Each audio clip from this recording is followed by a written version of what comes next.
I am proud to say that I am a first-generation immigrant into the United States.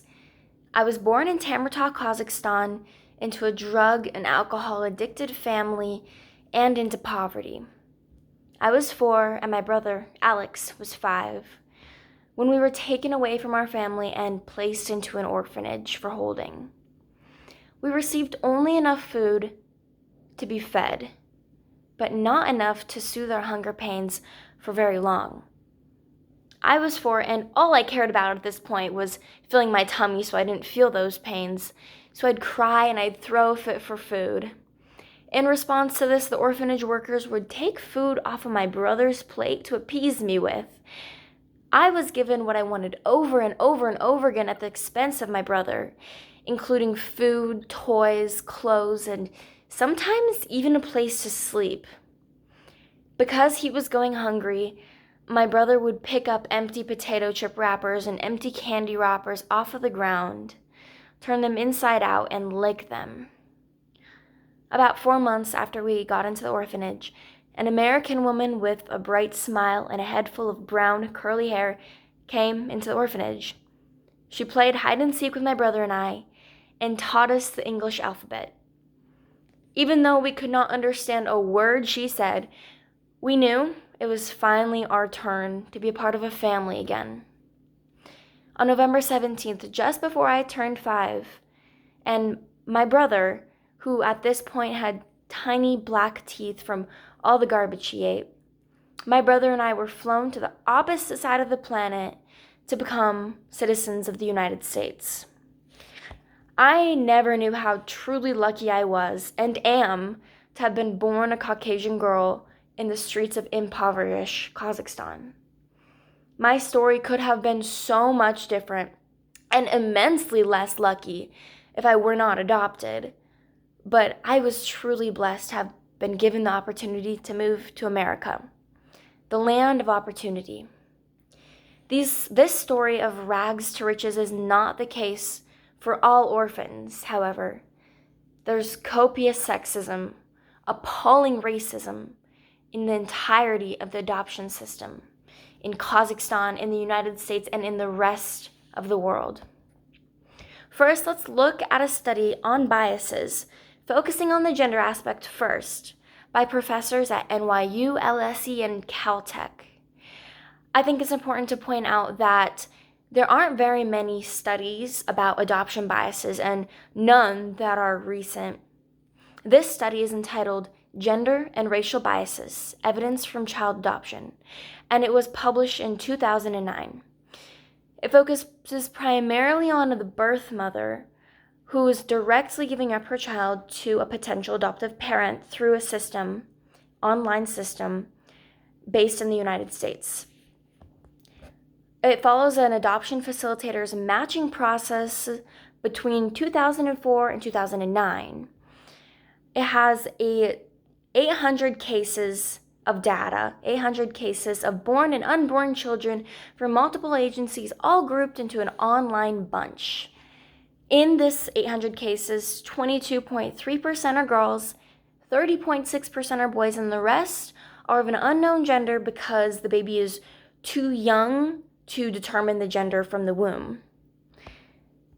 In this case study, girls account for 28% of matches and adoptions, while boys account for 24.2%.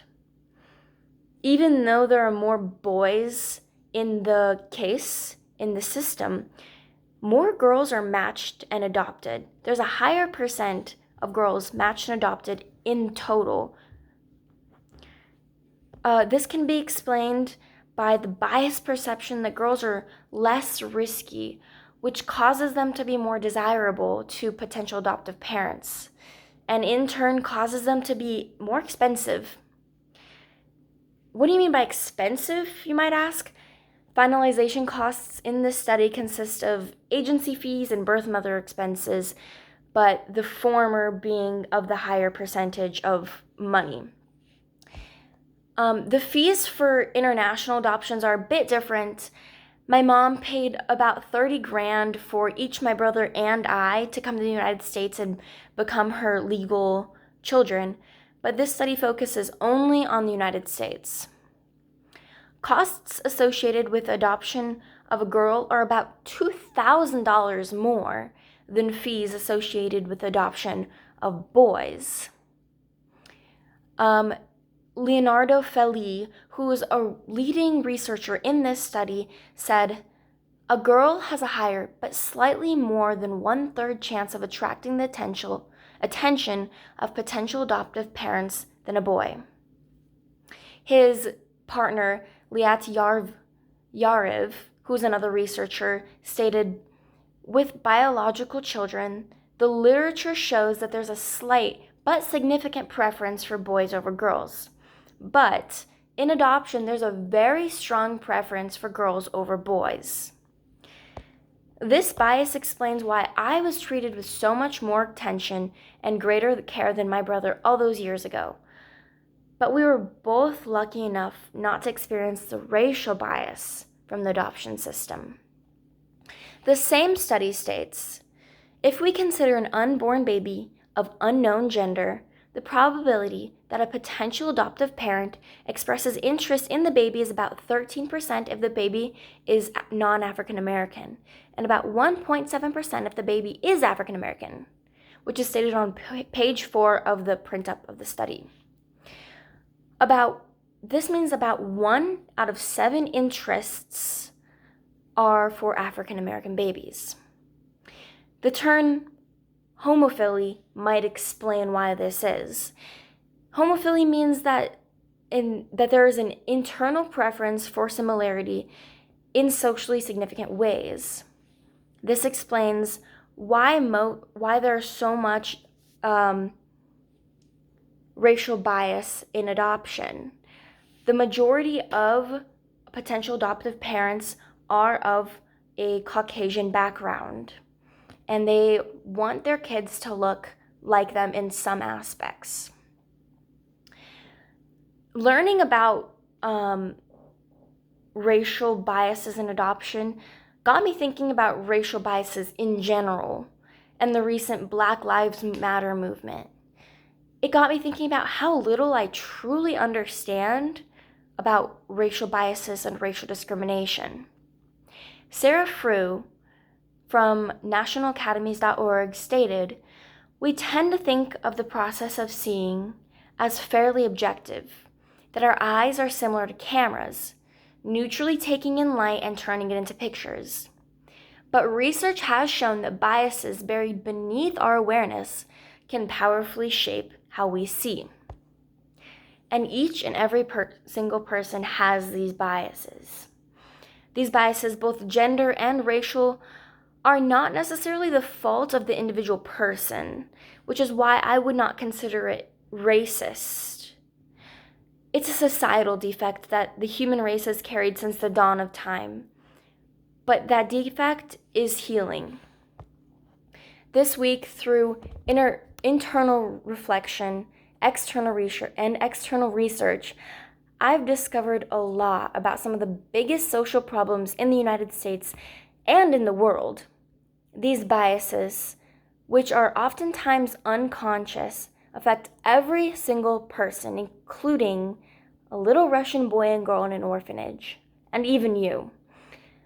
I believe these biases had a deep subconscious impact on our individual lives immensely. My brother became a kleptomaniac. He dropped out of school when he was 16, and now at 19, he refuses to get a job and does a lot of illegal activities. I, on the other hand, am an honor roll student who's passionate about running. I've held the same job for nearly 4 years now. There's such a polar difference between us that is so hard to explain. There's definitely other factors that play into our polar differences, but the separate ways we were treated at such a crucial time in childhood development no doubt plays a role into our present lives. Through my research, I learned that gender bias isn't the only major bias that affects an orphan family, or affects if an orphan finds a family. Racial bias is just as impactful and very relevant in today's climate and culture. I was a lucky one, but thousands of kids around the world are not as lucky as me. I hope that throughout this and after this, the very least, people will understand the own racial and gender biases they hold and the ones held around them.